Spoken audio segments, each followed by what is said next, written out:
নামটা বলেন। আমি নাসিরউদ্দিন পাটোয়ারি কে চিনি না, এখন পর্যন্ত চিনি না, টেলিভিশনে দেখি, কোনদিনই চিনি। ছেলেপেলেরা সাথে কথা বল। ওর বাড়ি হইলো হাজীগঞ্জ, শাহরাস্তে একটা এমপি সিট আছে, ওই সিটে আমি ওই এলাকার উপজেলা চেয়ারম্যানকে জিজ্ঞাসা করছি, ওই এলাকার এমপি হইলো রফিকুল ইসলাম বীরুত্তম।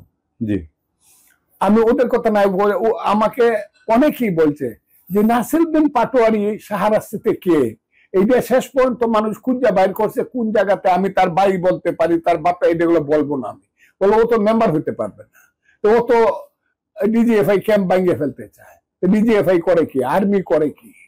এই দেশকে এমন হয়ে গেছে, কেউ বলবে আমি সেনাপতি হয়ে যাব, অমুক না অমুক, ওয়াকারুজ্জামান না অমুক, এই মহারাজার ছেলে সেনাপতি হয়ে যাবে।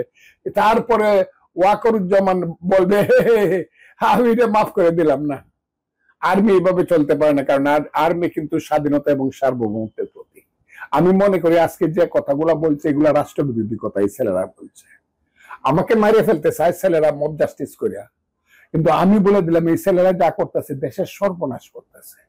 দেশের 18 কোটি মানুষের আমি পায়ে ধরবো না, হাতে ধরবো না, হাত জোর করবো আমি জানি না, কিন্তু এই ছেলেরা কিন্তু দেশের সর্বনাশ করে ফেলতেছে। আসসালামু আলাইকুম, আপনাদের সঙ্গে আমি আতিক রহমান পূর্ণিয়া। আপনারা জানেন যে দেশের রাজনীতি এবং নির্বাচনে আমরা প্রতিনিয়ত দেশের রাজনৈতিক বিশ্লেষক, রাজনীতিবিদ সবার কাছেই জানতে চাই যে নির্বাচন নিয়ে একটি অনিশ্চয়তা, এই অনিশ্চয়তা কেন?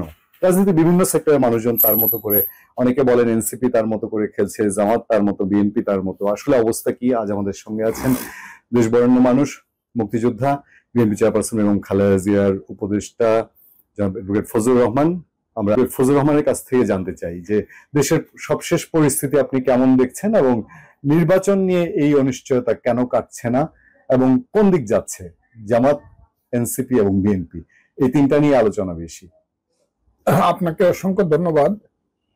নির্বাচন নিয়ে অনিশ্চয়তা কাটবে না এই কারণে, সুস্পষ্টভাবে যদি বলতে হয় তা আগে বুঝতে হবে আমাদের যিনি প্রধান উপদেষ্টা জনাব অধ্যাপক মোহাম্মদ ইউনূস সাহেব, উনি নির্বাচনটা চান কিনা।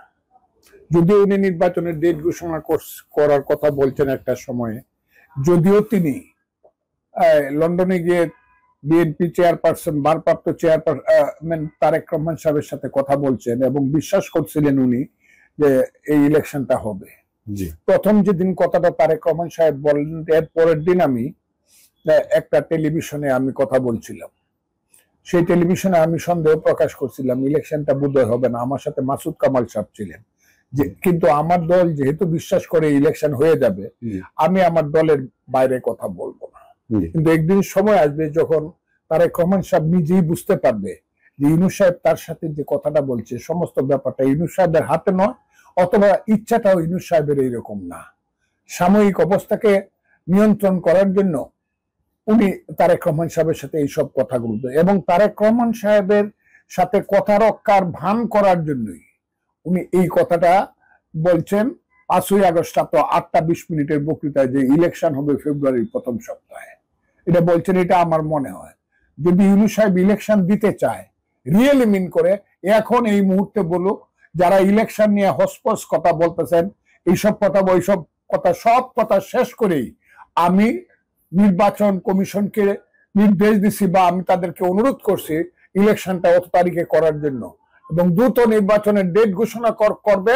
আমি এবং আমরা, আমার সরকার তার সাথে থাকবে, এবং সবাইকে বলবো নির্বাচনে আসেন, এবং নির্বাচন নিয়ে আমরা আর কোনো ব্যতিক্রম ধর্মী কথা শুনতে চাই না। এই কথাটা যেদিন তারা বলবেন ইউনূস সাহেব, সেই দিন আমি বুঝবো যে ইলেকশনটা করা